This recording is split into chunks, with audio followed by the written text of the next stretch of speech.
Rebonsoir à toutes et à tous. La Sonatel vient donc d'acquérir la 4G. L'opérateur a payé 32 milliards de francs CFA avec comme obligation de commencer la commercialisation 2 mois après la signature des assignations de fréquences. Des échanges sont en cours tout de même avec les autres opérateurs de téléphonie mobile pour leur permettre également d'acquérir la licence 4G. Des informations données par le directeur général de l'ARTP. C'était aujourd'hui au cours d'une conférence de presse. Fatima Ba et Mohamed Dian y ont assisté. 32 milliards de francs CFA, c'est la somme dégagée par la Sonatel pour l'exploitation de la 4G. L'opérateur doit démarrer la commercialisation 2 mois après la signature des assignations de fréquences. Sonatel vient ainsi d'acquérir la 4G dans les conditions citées ci-dessus en payant 32 milliards pour obtenir 20 mégas. 10 mégas dans la bande 800 et 10 mégas dans la bande 1800. La concession de la Sonatel renouvelée pour 17 ans à hauteur de 68 milliards de francs CFA. À cela s'ajoute une nouvelle obligation pour l'opérateur.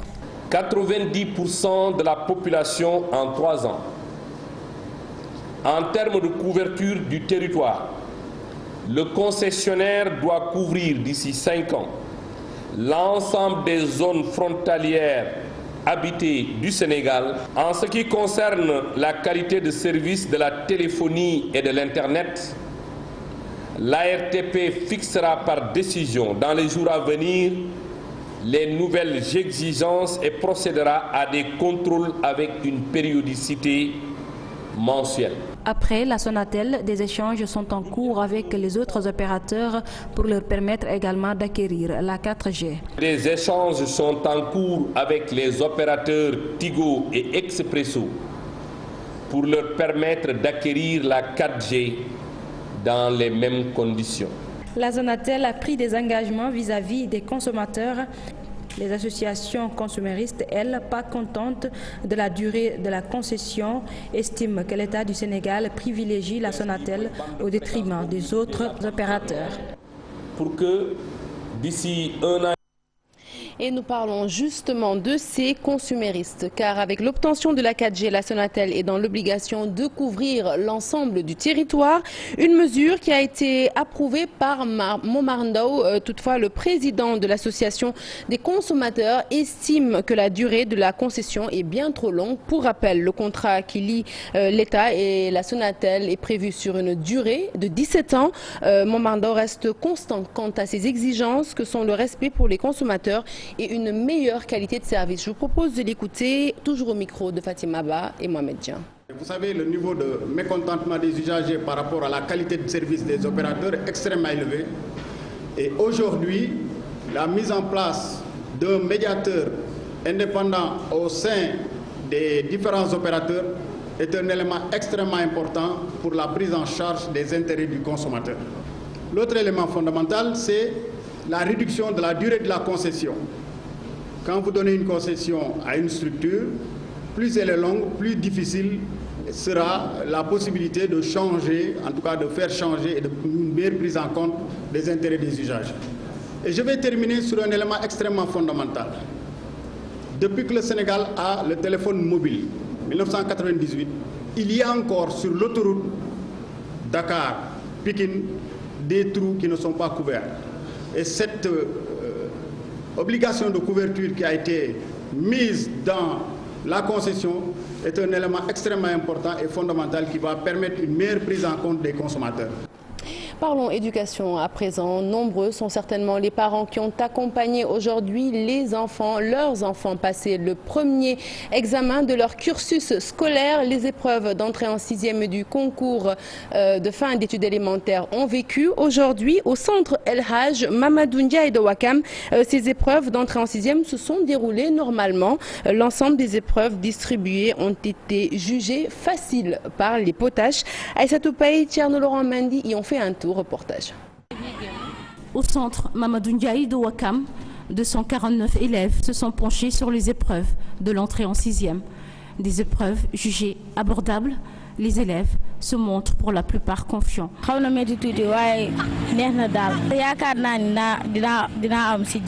Très facile. C'était très facile. J'en croyais pas. C'était très facile. Le dessin, on nous a donné on nous avait dit de dessiner des instruments traditionnels. C'était un peu difficile, mais ça passe. La compétence était facile. Et langue et communication aussi, c'était très facile. Très facile, oui. Tout était facile, quoi. Je peux pas dire quelque chose de difficile parce que tout était facile. Le directeur du centre n'en pense pas moins pour cette première journée. Tout est au beau fixe.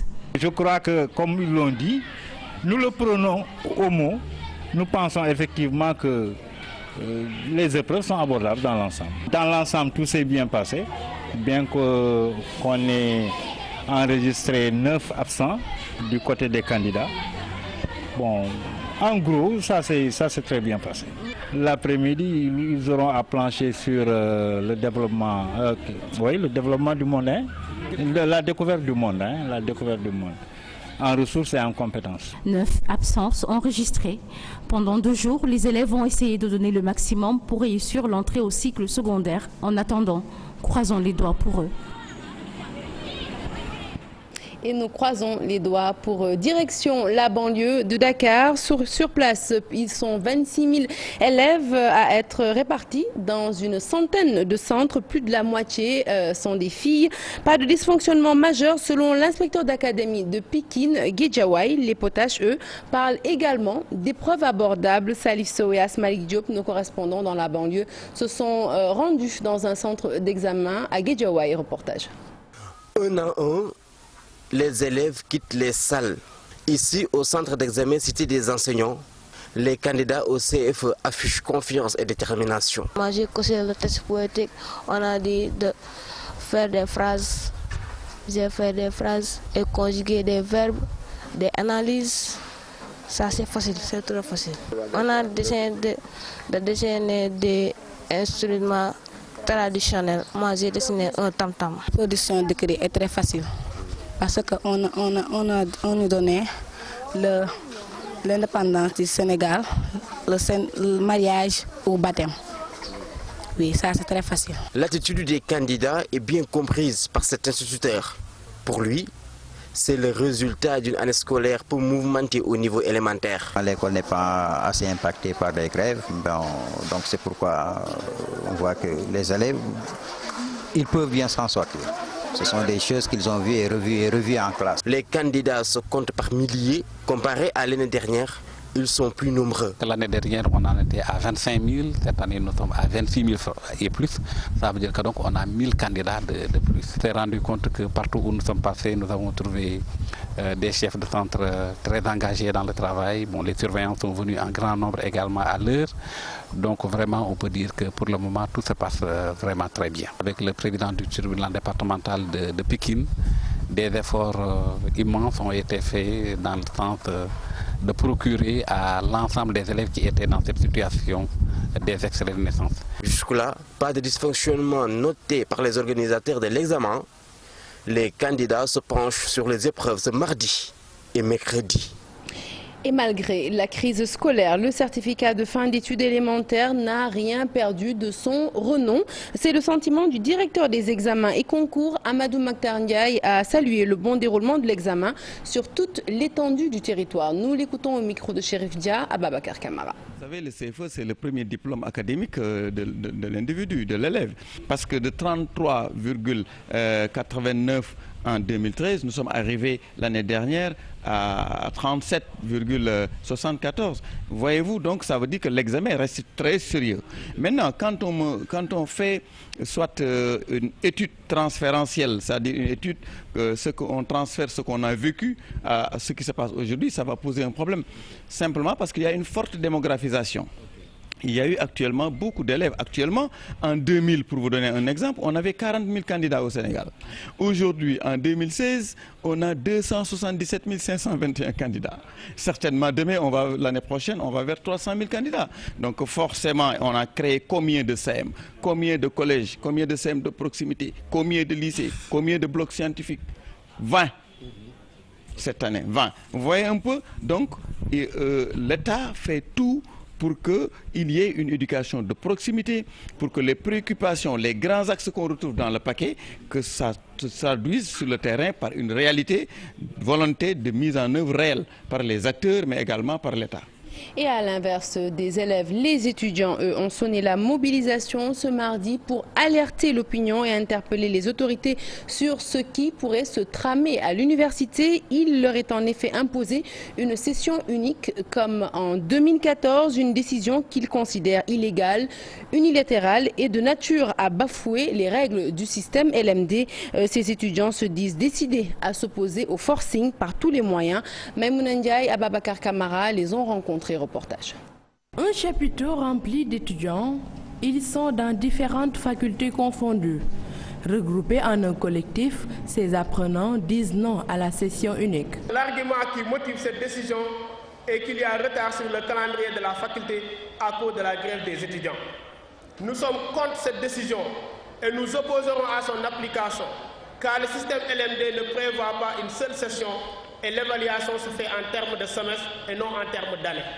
Le respect du quantum horaire, leur préoccupation, une exigence, une proposition. On fait les examens les 2 semestres à la fois, ce qui nous permettra en fin d'octobre de pouvoir terminer la première session, de sortir les résultats et avoir une deuxième session. Et c'est bel et bien possible.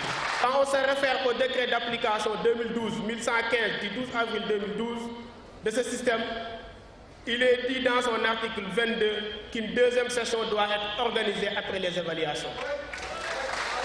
Le mutisme de l'État décrié par les étudiants, ils interpellent leur tutelle. Nous déplorons le silence du gouvernement et surtout celui du ministère de l'Enseignement supérieur qui est en train de suivre de près cette injustice qui se passe à la faculté et n'a pas réagi. Faire des sacrifices pour boucler les 2 sessions, une et unique solution selon ses présidents d'amicales. Ils n'écartent pas de bloquer les activités pédagogiques du campus pour obtenir gain de cause. À la une de l'actualité judiciaire, cette déclaration: jamais dans l'histoire de notre pays, les auteurs de crimes financiers ou de contrebande ont bénéficié de grâce présidentielle. Les mots sont de Maître Boukounta Diallo, selon l'avocat qui fait référence à l'affaire Karim Wade naturellement. Il est inacceptable d'accorder la grâce à un délinquant financier. Nous l'écoutons, il s'exprimait en marge de la diffusion de la première partie du documentaire 1623, un documentaire signé Cheikh Tidiane Ndiaye. Nous l'écoutons. Ceux qui sont dans les prisons depuis des années parce que purgeant des peines sévères de détournement de deniers publics et autres peines sévères de délits douaniers puissent enfin rêver avoir une grâce présidentielle.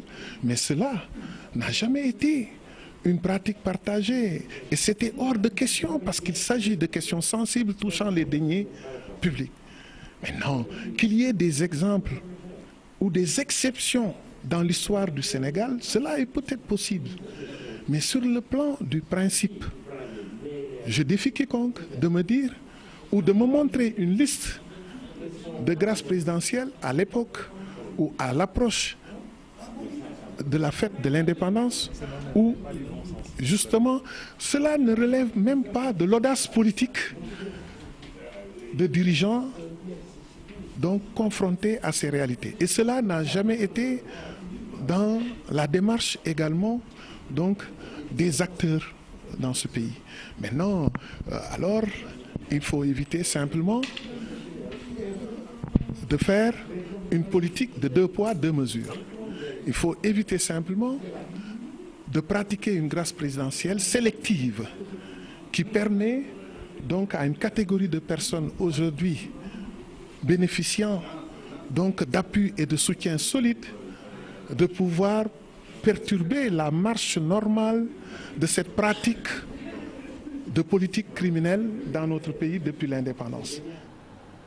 Direction Yoff à présent sur place, plus rien ne va entre mareyeurs et jeunes du quartier. À l'origine, un terrain de football qui servait de quai de débarquement. Eh bien, les jeunes et populations yoffoises ne veulent plus de la présence des mareyeurs sur le site.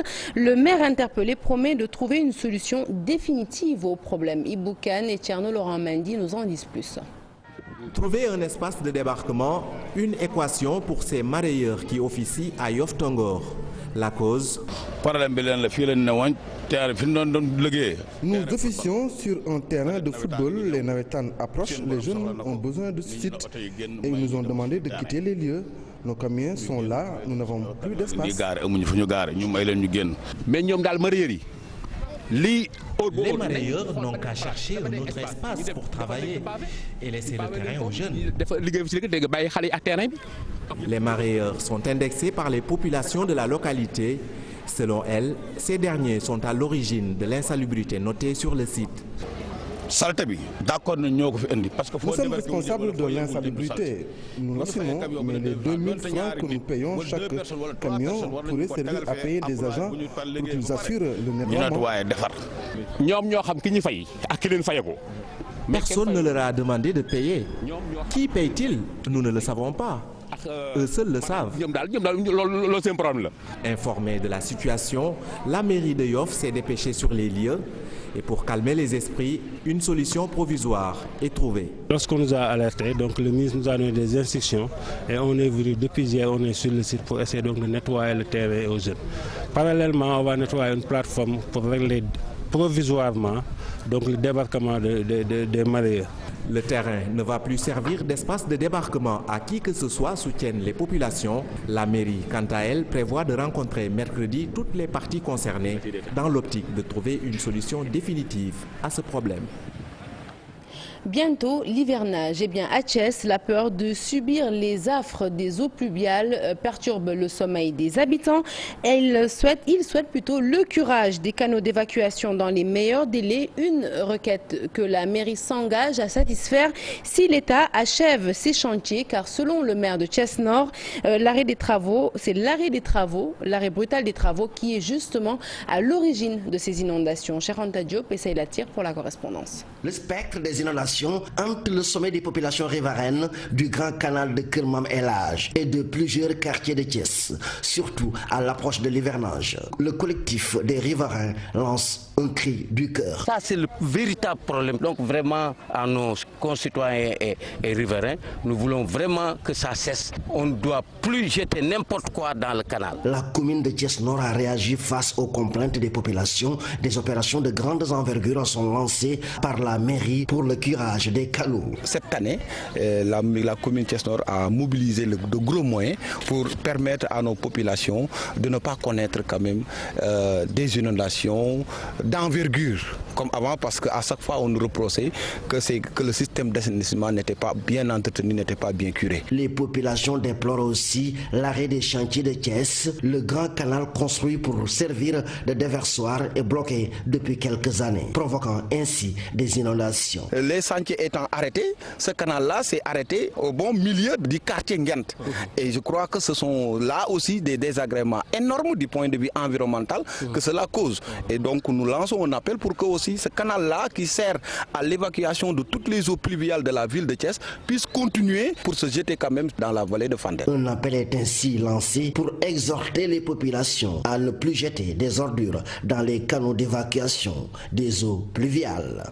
Conseil interministériel sur l'électrification rurale. Le Sénégal se fixe comme objectif l'accès universel à l'électricité d'ici l'horizon 2025. Il faut rappeler qu'actuellement le taux d'électrification dans notre pays est estimé à 31,5%, mais les autorités sont déterminées à atteindre les 60% en 2017 et pour cela, pour les besoins de ce programme d'urgence, eh bien la somme de 110 milliards de francs CFA va être injectée. Fatidien et Diafaraba pour le compte-rendu de ce conseil interministériel. Dans un contexte marqué par d'importantes découvertes de pétrole et de gaz, l'accès à l'électricité pour tous est devenu incontournable pour le Sénégal. Le système des Nations Unies a déclaré cet objectif de développement durable à l'horizon 2030. Et le Sénégal a fait l'option d'y arriver en 2025, avec un objectif intermédiaire en 2017 d'arriver à un taux de couverture de 60%, contre la réalité actuelle où on a un taux de couverture à 31,5%. Le porte-parole du gouvernement tient à préciser qu'en matière d'électricité, le Sénégal a fait des progrès. 1192 villages électrifiés en l'espace de 3 ans. En 2012, nous avions un nombre de villages électrifiés de l'ordre de 1648 villages. En 2015, nous en sommes à 2840. Donc, une progression de pratiquement 72%. Le programme d'urgence, c'est à peu près 110 milliards avec un gap de 45 milliards qu'il faut mettre en place et les mécanismes sont mis en place pour aller les trouver. La mise en place d'infrastructures de transport, l'harmonisation des tarifs, entre autres recommandations émises. L'objectif de 60% en 2017 est largement à notre portée. L'une des recommandations les plus importantes porte sur la stratégie, en plus du plan de production que la Sénélec devra présenter, et la stratégie et la mise en place d'un plan de transport, travailler à mettre en place un mécanisme de paiement des factures harmonisé, c'est-à-dire tous les 2 mois. Le ministre de l'Énergie a pour mission d'accélérer les investissements afin de susciter des offres. Pour ce programme d'urgence, la somme de 110 milliards sera mobilisée. Ce 21 juin, la musique est fêtée partout dans le monde. Au Sénégal, la direction des arts et de la culture du ministère de la Culture a décidé de mettre l'accent sur la musique spirituelle et religieuse, une manière de coller évidemment avec le mois de Ramadan. Différents plateaux sont proposés. Le monument de la Renaissance, la maison de la culture d'Outasek et Guédiawaye vont accueillir les mélomanes d'Issa Prera. Le 21 juin, un jour où professionnels et amateurs s'arrêtent pour jouer de la musique, une occasion de célébrer la musique dans toute sa dimension. Cette année, la fête de la musique coïncide avec le mois de Ramadan. L'accent est donc mis sur la musique spirituelle et religieuse. Cette année, pour ne pas rester en reste, comme on dit, et pouvoir donner la possibilité à un genre spécial, un genre de musique spéciale, qui sont les musiques spirituelles et les musiques religieuses. Donc on s'est focalisé sur ce genre-là pour en faire un plateau spécifique. Après une pause d'une année, le ministère de la Culture a voulu innover tout en restant dans l'air du temps. Ainsi, différents plateaux sont au programme. Cette année, pas de thème particulier, mais pour l'artiste, c'est une façon pour les différentes religions de dialoguer. Il y aura de la musique faite par des groupes qui sont d'ordre mouride, d'obédience tidjane, d'obédience Baïfal, laïenne, niassène et aussi chrétienne catholique parce que eux sont aussi en solidarité avec nous dans ce mois de Ramadan, ce mois béni de Ramadan, tout que voilà des chorales. Ce 21 juin, Dakar va vibrer au rythme et sonorités spirituelles, bref, célébrer la musique dans la ferveur du Ramadan.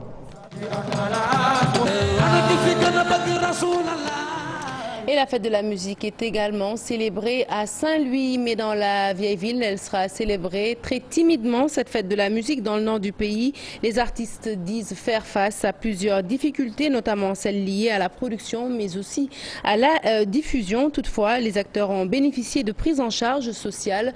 Une assurance du directeur du centre culturel régional, Moustapha Ndiaye. Nous l'écoutons, il est au micro de nos correspondants Ousseynou Diop et Habib Sek. Vous n'êtes pas sans savoir que la musique également connaît quelques difficultés à Saint-Louis, liées à la production, liées à la diffusion. Donc c'est toute la chaîne un peu de la musique qui connaît quelques difficultés, mais également pas que des difficultés. Il y a eu des avancées extrêmement significatives. Si l'on sait par exemple par rapport à la protection sociale des artistes, des acteurs de la filière musique, il y a aujourd'hui ce qu'on appelle la CMU, donc la couverture maladie universelle, qui permet, n'est-ce pas, de prendre en charge, n'est-ce pas, les acteurs culturels du côté, n'est-ce pas, du côté sanitaire. Nous restons toujours dans ce registre pour parler justement des dates suivantes. Les 16, 17 et 18 juillet prochains se tiendront les grandes journées culturelles Cheikh Ahmadou Bamba. Alors en prélude à la cérémonie, les organisateurs en conférence de presse se sont fixés comme objectif principal de mieux vulgariser le mouridisme, mais aussi de contribuer au raffermissement des liens de fraternité entre les familles religieuses du Sénégal. Et je vous propose d'écouter Serigne Atou Diagne et Youssou Diop, respectivement de la commission scientifique, qui reviennent sur la portée de l'événement. Donc nous sommes là dans le cadre de la préparation d'une très grande journée culturelle chez Ahmadou Bamba, la première du genre, avec des activités très diversifiées.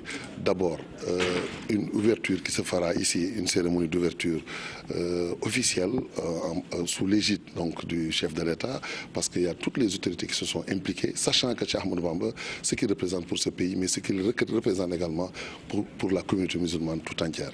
Donc il y a également des grandes conférences, il y a également un festival qui se fera au niveau du stade.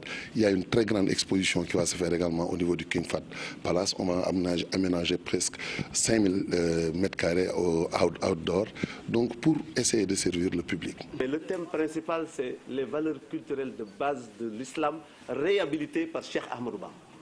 Discours d'usage, d'ouverture, tout ce que vous voulez, qui retracera beaucoup de choses pour le découvrir quand moi Serigne Touba. De grands ballons qui vont être brandés, il y aura des arches et tout, rien que ici, au niveau du stade. Et pour tous ceux qui ne connaissent pas Hizbut Tarqiyyah, sachez que l'organisation va fêter ses 40 ans cette année, portée sur les fonds baptismaux en 1976. Le Daïra des Mourides est devenu en 1999 Hizbut Tarqiyyah au service du mouridisme et de son fondateur, Cheikh Ahmadou Bamba. Retour sur cette organisation religieuse avec Ibou Diouf et Modou Diop.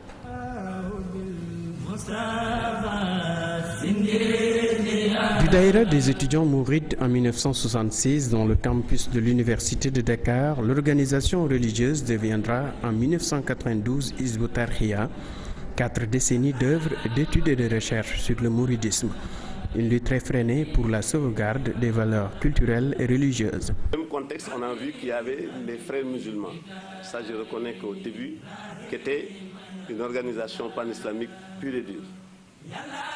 Mais aussi, avec la chute des Ottomans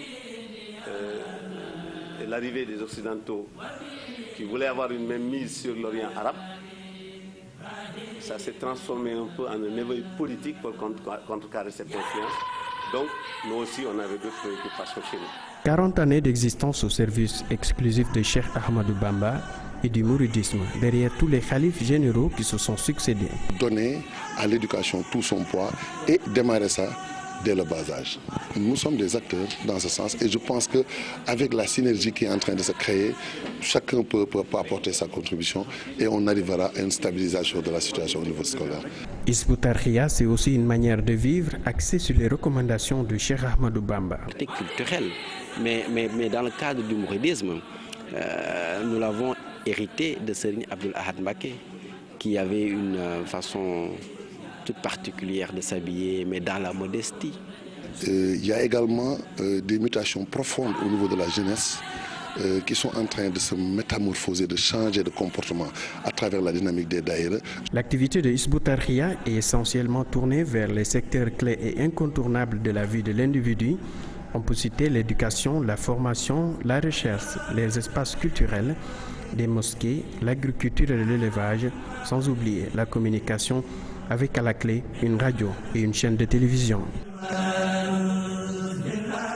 Et puis avant de passer à l'actualité internationale, nécrologie dans ce journal, le Conseil économique, social et environnemental en deuil avec le décès d'un de ses agents, El Hadj Ousmane Seck d'Indiaba, suite à un accident sur la route de Kaolack. Ancien sénateur et actuel membre du Conseil, El Hadj Ousmane Seck et son chauffeur se rendaient à Dakar. Ils ont trouvé la mort non loin de Birkelane. C'était suite à une défaillance technique et plusieurs tonneaux. Le chauffeur est décédé sur le coup, tandis que le conseiller Ousmane Seck d'Indiaba a rendu l'âme quelques minutes après son évacuation. Ses 2 fils qui l'accompagnaient sont dans un état stationnaire et souffrent de quelques contusions. Une pensée pieuse pour les victimes et un prompt rétablissement aux blessés.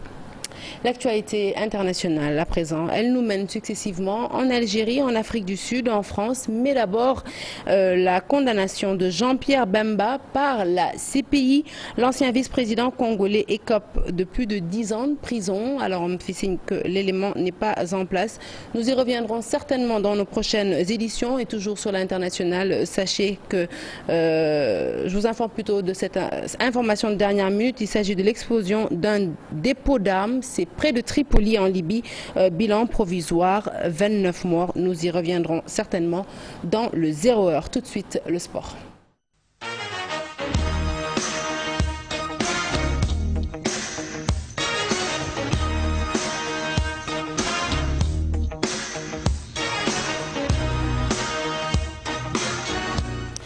La page des sports que nous ouvrons tout de suite avec l'US Gorée, passée championne du Sénégal pour la saison 2015-2016. À Gorée, les habitants sont aux anges. Leur club a renoué avec le sacre après 32 ans de quête. D'importants moyens financiers ont été investis pour redonner une vie footballistique à toute une île. Dossier signé Mamadou Fall et Youssou Baro. Gorée, seule au large, l'île, seule championne dans cet océan. La saison 2015-2016 vient de sacrer le club goréen. L'US Gorée décroche le titre de champion du Sénégal. L'île sourit, des petites vagues caressent la plage. Les visages sont radieux dans cette île joyeuse. Gorée au pinacle. Il bi moom bële na trop kontaan nañ. Sentiment de bonheur, rien que du bonheur et encore du bonheur. Les populations goréennes n'en reviennent pas. Leur équipe a finalement vu le bout du tunnel après 32 ans de quête. On a beaucoup crié, beaucoup supporté et puis c'était vraiment, ça en valait la peine en tout cas, c'était pour avoir ce résultat-là. C'était étonnant mais impressionnant je dirais, voilà, impressionnant parce que on s'y attendait pas parce qu'on ne sait jamais en championnat, c'est toujours un peu compliqué mais bon, voilà, on était hyper contents. Les résultats de l'abnégation et de l'effort qui nous a couronnés et c'est ça qui a fait que hier sur l'île, du stade Léopold Senghor à l'île de Gorée, de l'embarcadère à l'île Mémoire de Gorée, tout le monde a jubilé et ça a été la fête toute la nuit durant. Un sacre, un seul héros, selon les Goréens, le mérite revient à cet homme. À cause du président, nous n'avons jamais été découragés. Augustin, depuis qu'il est venu à l'US Gorée, il a fait un travail de titan. Tout ce qu'il a trouvé à Gorée comme dette, comme tout, Augustin a tout pris sur lui. Il était le seul vraiment à débourser, à tout faire pour l'US Gorée, vraiment. Il ne s'est jamais fatigué. Nous ne pouvions pas nous fatiguer, nous non plus. Un homme du sérail qui n'a pas lésiné sur les moyens pour redonner vie à toute une île. Cette saison, quand nous démarrions, nous nous fixions un budget d'environ 75 millions à 80 millions. Mais à mon avis, on l'a largement dépassé parce qu'à la fin de la saison, notamment à partir de la phase retour, comme nous étions déterminés à faire un bon résultat, en tout cas à nous maintenir au moins, nous avions essayé de motiver davantage nos joueurs, d'investir plus dans la préparation de l'équipe. Gorée ne compte pas s'arrêter en si bon chemin. L'objectif, les compétitions africaines. Li ñu bëgg mooy ndam li ñu am ren nekk loo xam ne daf ñuy jëriñ pour ñu gën a am ndëgër laay pour gën a yàgg ci kaw a kaw ba pare jéem a ut suñu yoon fële ci nga xam ne mooy Coupe d'Afrique bi am fa taxawaay comme Gorée ni mu ko baaxoo woon di def parce que ñëpp xam nañ ne US Gorée saa yu génnaan dem Coupe d'Afrique dina def jaloore. L'US Gorée renoue avec le sacre après plus de 3 décennies. Relégué en division inférieure, le club des insulaires a su traverser le temps. Le club a parmi ses objectifs demeuré dans l'élite. Et félicitations à l'US Gorée. Nous parlons à présent de la Copa América. Début des demi-finales ce mardi. À l'affiche, le pays hôte reçoit l'Argentine. L'autre demi-finale, ce sera entre la Colombie et le Chili. Et c'est prévu demain, mercredi. Présentation de ces affiches avec Cher Salibou Diarra et Hadi Atala. L'Argentine part favorite dans la demi-finale face au pays hôte, les États-Unis d'Amérique.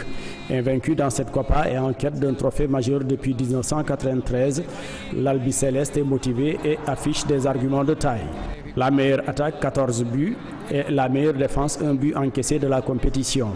Également un duo d'attaquants, Gonzalo Higuaín, Lionel Messi, très en verve en ce moment.